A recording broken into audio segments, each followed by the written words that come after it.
Hey everyone, welcome to the Unearthed with Shelly Hughes podcast. I'm Shelly Hughes. In this podcast, we talk about the good, the bad, and the ugly of business ownership and entrepreneurship. We talk about the wins, the challenges, the losses, the misses, the lessons learned, and really what it takes to grow a passionate, profitable brand. Today, I'm going to kind of dive deep into a leadership style that I have really embraced when starting this business. I've talked about the concept of extreme ownership before. It's very near and dear to my heart. The book by Jocko Willing completely changed how I communicate and connect with my family, my peers, employees, clients, everything up and down the chain. It's changed everything. So, highly recommend you read that book. I've read it twice. It's encouraging me to read it a third time, to be honest. This is the topic that comes up a lot in our conversations with our team. A team member might say something like, "Oh, this client isn't getting back to me. I can't do my job if they don't do their job," or "This person on the team is not, doing what they're supposed to be doing, and I've told them 100 times. I don't know what else to do." And when conversations like that come up, it always comes down to blame. You are blaming someone else for a challenge that's happening. And the problem with blame is it doesn't help anyone. It doesn't fix the problem. It makes everyone feel bad, and it doesn't come anywhere to a solution when all you're doing is blaming, especially if you are blaming someone, behind their back. I always feel like my job as a leader is to build up other leaders. I cannot, if I want to grow this company or any company in the future that I have to, the ambitious point that I want it to be, there is no way that I can be the only leader in that company. It just physically cannot happen. And I don't think leadership is taught enough in schools. I don't think, I think schools and the education system right now is incredibly flawed in so many ways. And one of those ways is it's teaching kids to sit down, shut up, and how to be a good employee. I do not hire good employees because good employees have a very specific way that they want to work. Um, that I think is so beneficial to so many businesses, right? They want to show up, they want to do their job, they want to clock out, and they want to go home. And that's fine. And although we really embrace, you know, you know, work-life balance, all that kind of stuff, that's a whole other conversation.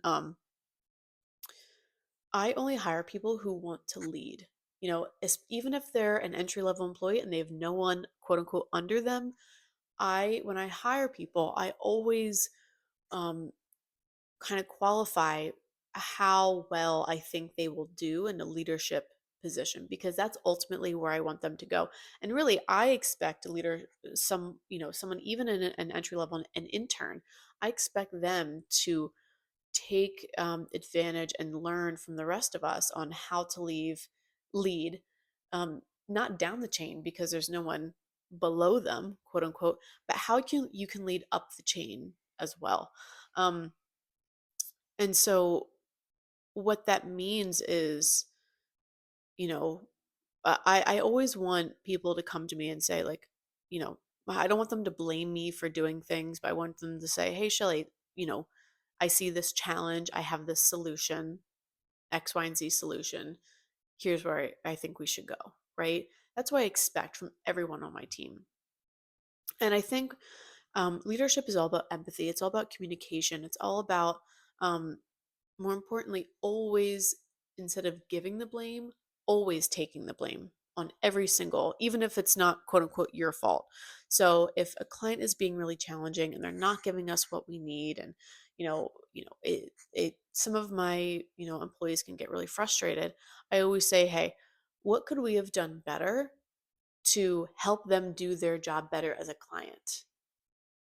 Because that is how we find a solution to a lot of these things.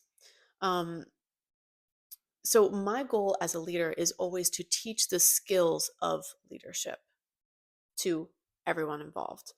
Um, And it's bringing them in on my thoughts. It's bringing them in on a lot of conversations that are really sometimes difficult to have. So, if I have to have a difficult conversation with someone, I don't come in and say, like, you did this, you did that, right? What I might say is something like, hey, I need to have a difficult conversation.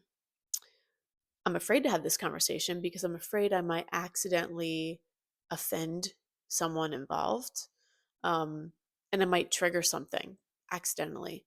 But I know having this conversation is more important than my fear of having that conversation. And I hope that we can kind of struggle through this together because I really want to attack this topic.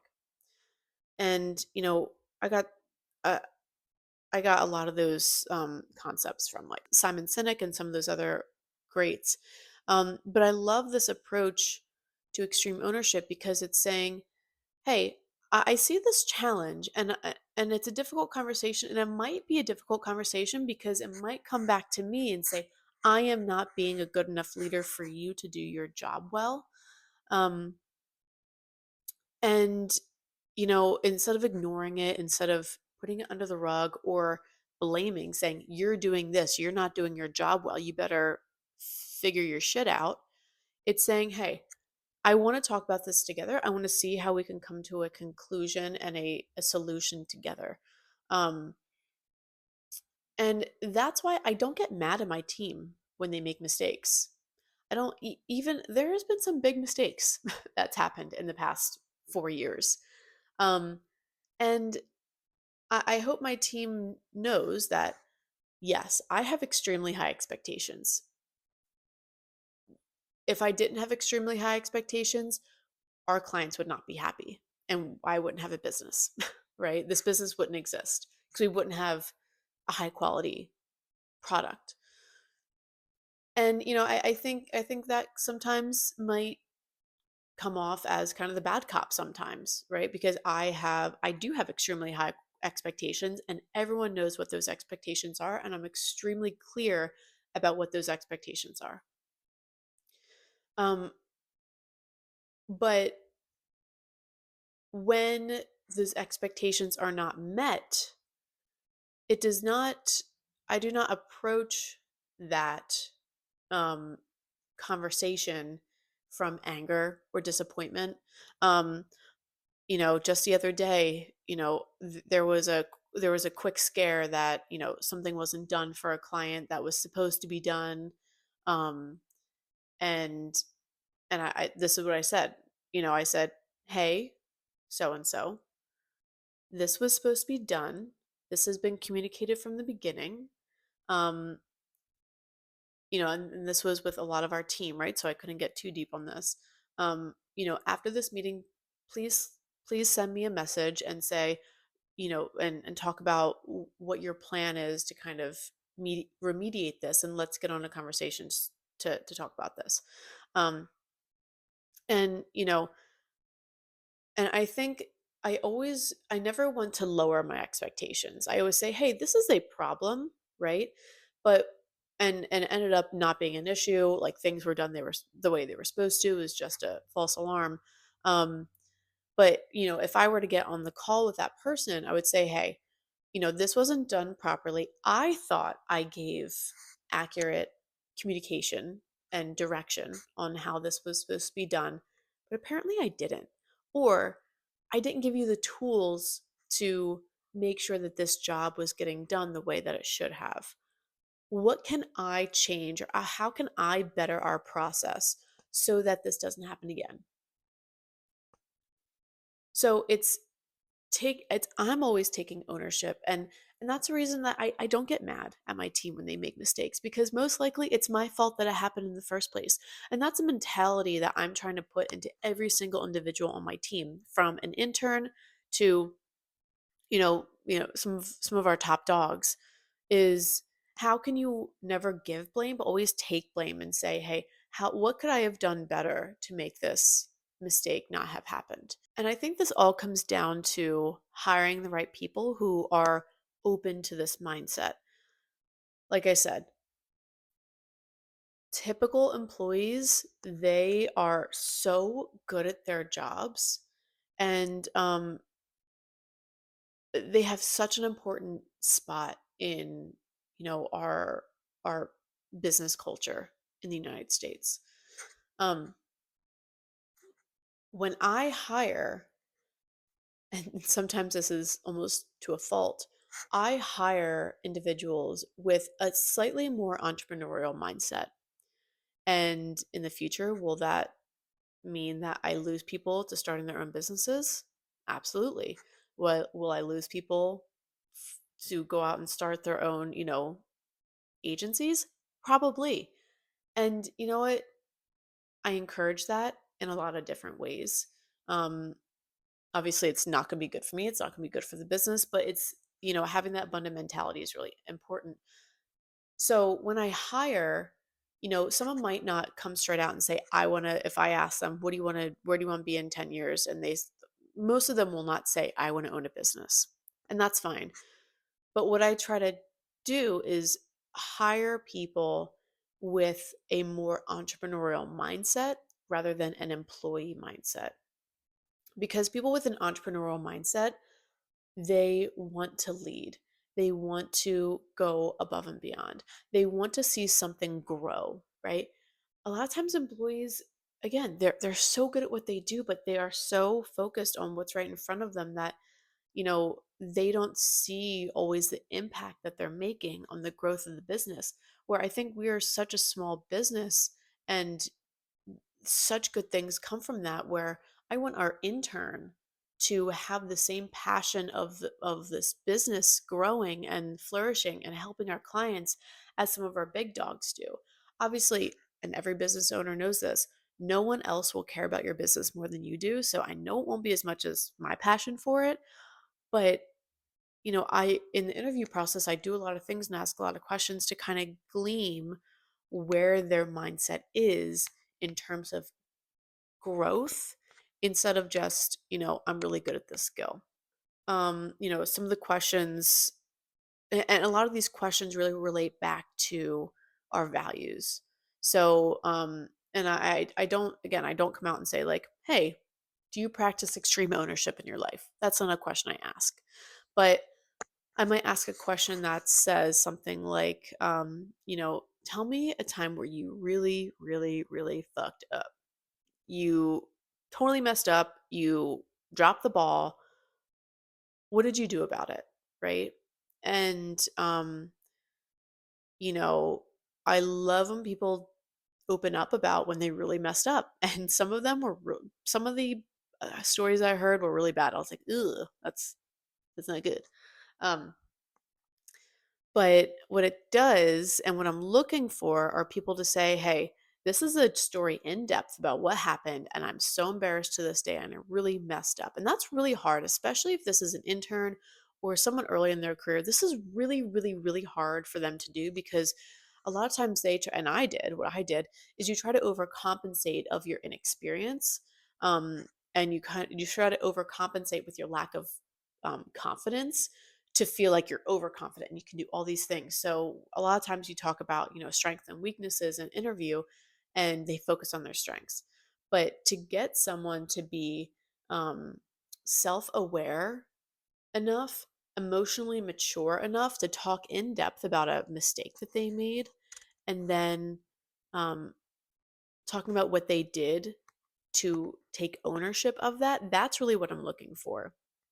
Another thing, um, another question I asked is, tell me about a time that you felt really uncomfortable and ultimately allowed you to grow into something. So it's again, it's asking questions about this entrepreneurial mindset of, as an entrepreneur, as a business owner, I'm uncomfortable every single day, and we have this concept about growth over comfort, and we talk about it a lot in everything that we do, and how it's always important to prioritize growth and being uncomfortable over being comfortable and just doing the status quo. And so that's a really good question I ask. I ask them, how would your friends and family describe you and your values? And so, again, a lot of these questions take them away from them and puts it on me, either someone else or just approaching some of these questions from a different angle to see, okay, what is their mindset? Is it very entrepreneurial? Would they be a good leader? And do their values align with ours? And then um, another thing I got from Simon Sinek is I asked him a question. It goes, I hate surprises. Can you tell me something that could possibly go wrong now so I'm not surprised when it happens when you come on board to this team? And I've gotten really interesting answers with this one. And it kind of it's a different approach to asking the question, what are you weak like what are you weak what are your weaknesses? Because a lot of people say like, oh, I work too hard, or like, something like that. I'm like, okay. I never ask that question because it's a throwaway question. But when you say, hey, can you tell me can you tell me something that could go wrong with us working together now? And their answers usually don't affect what their chances of getting hired typically. But what it does, it allows me to understand, okay, this is how this person likes to be led. So, for example, someone could say, I'm really sensitive. And sometimes when I get criticism for something, um, I take it personally, and I get really emotional about it. Okay, that's really good to know. That's really good to know if they do come on, how I can approach, helping them with their career growth. And so I really should do this before people come on as well. But when we hire someone, I have everyone do a 16 personalities test, and I really study that. And really, what I should do is, and this is a hot tip for myself, I should do this before I really hire them. Because I think it's very typical for you to hire people who are very much like yourself, which I have, you know, I have definitely done once or twice. It's kind of like a mini me, but something that I really try to do, and a core value that we have that I have to really, really work on and practice every single day is celebrating that diversity of thought. And so, like I said, I'm going to implement doing this before I hire someone to make sure we do have that diversity of thought. But what I do when I hire them is I have them do a personality test. And that personality test, the 16 personalities, it's free, it's great. It allows me to see their strengths or weaknesses, how they work, how they think about work, how they would like to be communicated with. And it kind of lets me know how they would like to be led and how they would like to lead. I encourage all entrepreneurs, all business owners, all leaders, honestly, everyone. I encourage everyone to buy the book Extreme Ownership by Jocko Willink and really take some of these practices to heart, because I truly have seen that when we don't take blame, the culture in-house in the agency is so much more vibrant, it's so much stronger, it's so much more productive. And it's so much happier because we're not being catty about, what happened and who's to blame and all these things. It's every single person, we're sitting around the table and saying, what could I have done better to make this not have happened? And our processes have gotten extra mentally better. Our communication with our clients has gotten so much better. We truly are offering this luxury experience because we've learned from so many mistakes instead of just trying to hide them under the rug. So, um, don't get mad at your employees when they mess up, because most likely it's either your fault or it's a process's fault, or, you know, something else that can be fixed. So take that ownership, take that blame at all times. Um, I mean, I would love to have more conversations like this. If this topic really resonated with you, I would love to chat. Send me a DM. I'll send you my scheduler link and we can get on a quick, half-hour coffee talk. But if you like this podcast episode, please give us a 5 stars. Comment below about your thoughts, and share this with someone who you think would really benefit from it. But appreciate you.